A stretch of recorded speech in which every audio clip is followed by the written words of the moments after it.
Jeg vil gerne snakke om kongruens på tysk, hvor jeg vil tage udgangspunkt i verber. Hvad er kongruens?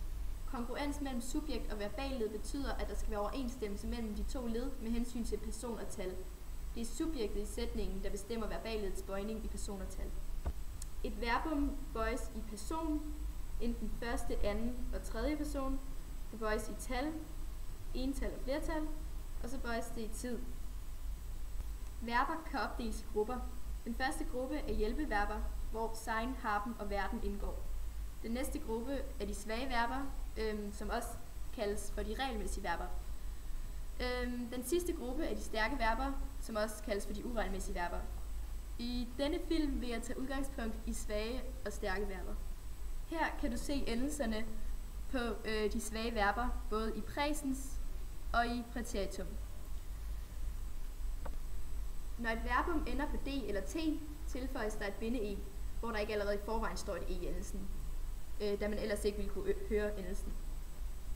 Du kan se, hvis du kigger på eksemplet du arbejdest, kan du se, at der er tilføjet et binde-e mellem t og st. Det vil sige, at det kommer til at hedde du arbejdest, i stedet for du arbejdst, som man jo ikke kan sige. Her har vi nogle opgaver til de svage verber. Hvis vi kigger på den første sætning, hvor der står er, og så skal man sætte verballedet ind, aber dem Wetterbericht nicht. I den her sætning, der er subjektet er, det vil sige, at verballedet skal bøjes efter, da er af tredje person ental, og det er nutid, og man går tilbage til de svage verbers endelse og kigger her på verberne i præsens, så kan du se, at hvis du kigger her på det her t, som jeg lige har markeret, at verbet skal ende på t.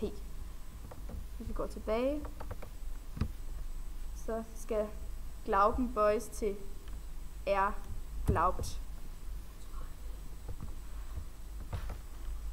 Ja. Er glaubt. Jeg vil gerne bede jer om til næste gang at lave de to opgaver her færdige, og så gennemgår vi dem næste gang, når vi ses. Stærke verber. De stærke verber er karakteriseret ved, at de ændrer stammevokal under bøjningen. Stærke verber tilføjer desuden ikke personendelse i første og tredje person singularis imperfectum. Stærke verber danner perfektum, participium, som er oversat til kort tillægsform. Hvis man siger for eksempel g. Formen og ender på en. De stærke verber kan inddeles i grupper efter hvordan deres stammevokal skifter under bøjningen.